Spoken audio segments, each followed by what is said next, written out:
Hey guys, Jason. And today I'm going to be talking about Mt.Gox. Now, if you're new into Bitcoin, you might not understand what Mt.Gox is because you use sources like Coinbase to buy Bitcoin.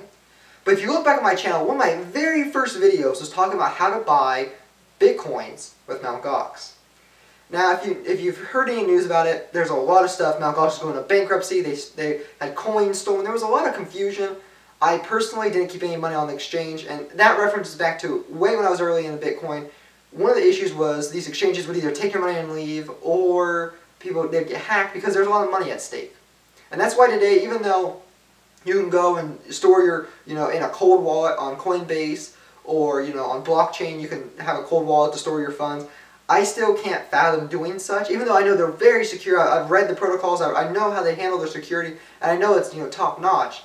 But I've referenced back to things like Mt.Gox and earlier, systems where Bitcoins were stolen. People lost, anywhere between, some people their entire retirement, which was wrong to put all their money into Bitcoin, to, kids my age losing a couple $100, which to all of us is a lot of money. So I have a hard time doing that, but to reference what's going on right now, and this is a key point, Mt.Gox. Now, reportedly, all their Bitcoins were stolen. But an official report now by the Tokyo police says that only 1%, yes, 1%, of all Bitcoins were stolen by outside forces, being that hackers. The other 99% was stolen by an inside guy. Now, analysis that I have read, and I have talked to people kind of follow these coins. Bitcoin's a public ledger of sort, right? So you have to do extra processes to stay anonymous. Unlike a dollar. If I take a dollar and I hand you a dollar, there's no record of that. In Bitcoin, if I take a Bitcoin and send you a Bitcoin, there's a point on a ledger in the blockchain proving that transaction was completed. And because of this, we're able to track down where the coins lay now.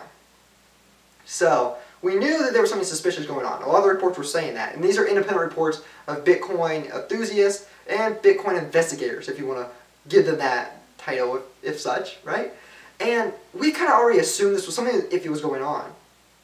But now we have proof. Now the Tokyo police in Japan are saying 99% of the Bitcoin stolen was done by an inside guy.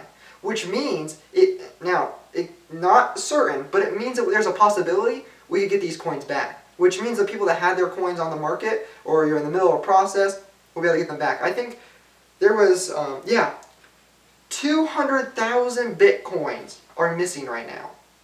200,000 Bitcoins. Each Bitcoin right now is about $300, so you can do the numbers. That's a lot of money.